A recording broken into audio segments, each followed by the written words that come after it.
That's an 18 foot by 10 foot heavy duty reverse apex shed. Now, as you can see, this one has got double doors in the middle there.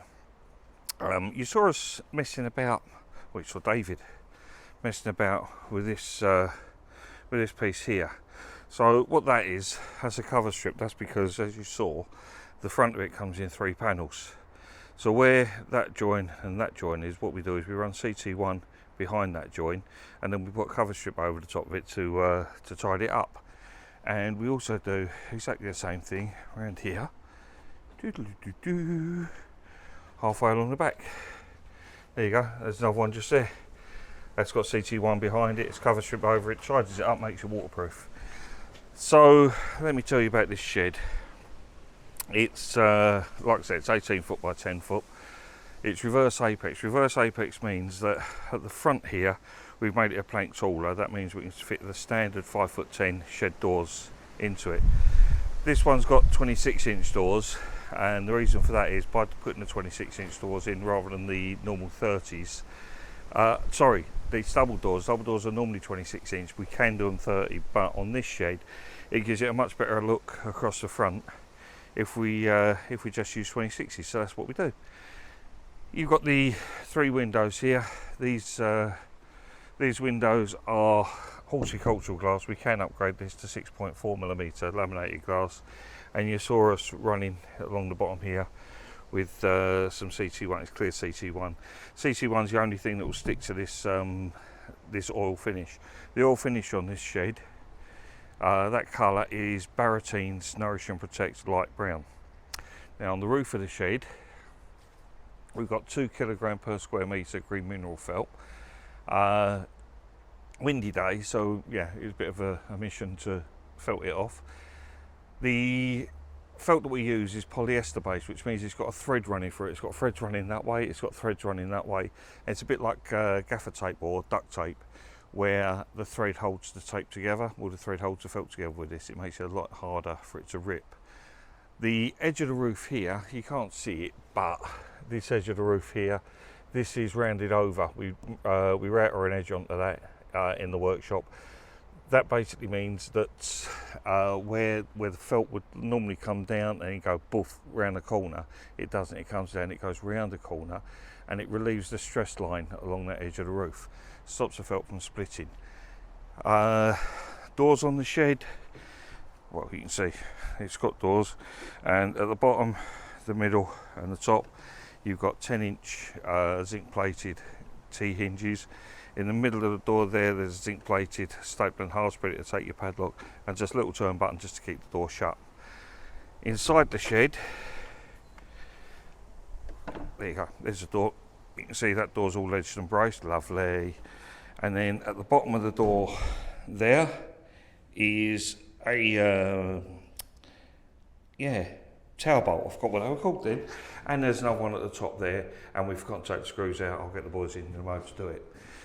The roof of this one, because it's 18 foot, hang on, I've got a special little lens in here that should, oh hang on, where's my little lens? There it is, it's in my pocket.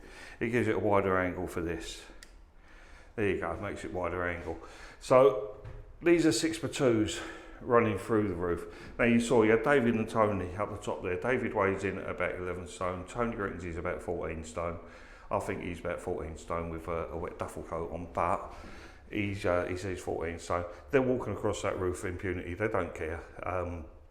They're not going to go through it, and they know that.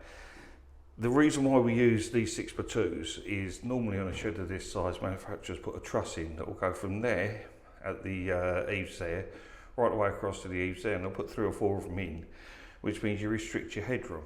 By putting 6x2s in, you're not restricting the headroom. It gives the shed a much lighter area feel. So the framework on this shed, this size of framework is, this is a standard framework for, sorry, I'm looking at this bit of wood here, look, there's a grading stamp there, and it doesn't actually, oh there it is, it does say it's C16. This size of shed, regardless of whether you have the heavy duty, the heavier cladding or the lighter cladding, you'll get this size of framework in this size of shed. So it's 2.5 inches that way, It's 1.5 inches that way. For people who do like a bit of metric, it's 38mm that way and 63mm that way. And as you can see there, like I said, it's C16 graded. Zoom right in, C16.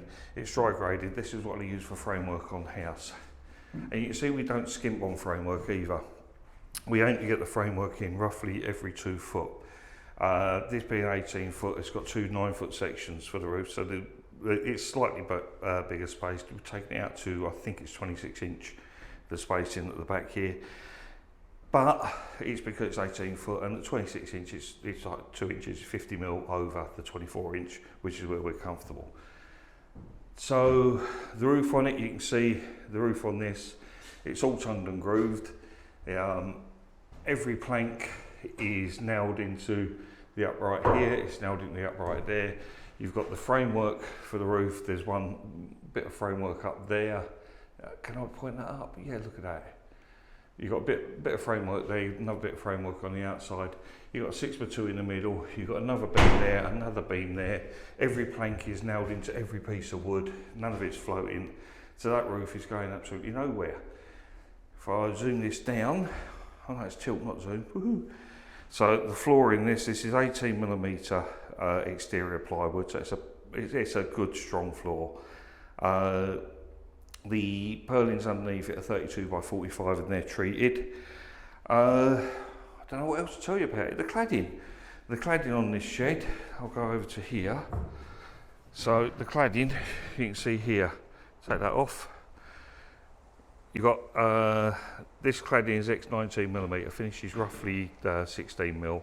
This is a furniture grade of board. So it's a very, very good grade of timber. The other cladding that we use is Ex16mm, which finishes about 12mm. That was a fifth better Scandinavian redwood. We only use redwood cladding, we do not use whitewood. Basically, redwood takes treatment a hell of a lot better than whitewood does. So if you see on videos where people are saying, "Oh, the shed won't take treatment," it's because it's whitewood. Simple as that. So there you go. I don't know what else to tell you really. That is your 18 foot by 10 foot reverse apex garden shed. Oh, headrooms, I didn't do headrooms, never mind. Headroom internally at the front there's about 6'4", internally at the apex of it, at the tallest point there, internally you've got just under 8 foot. So you've got 6'4" at the front there, internal, going just under 8 foot in the middle. Yeah, there's plenty of room in those sheds. There you go.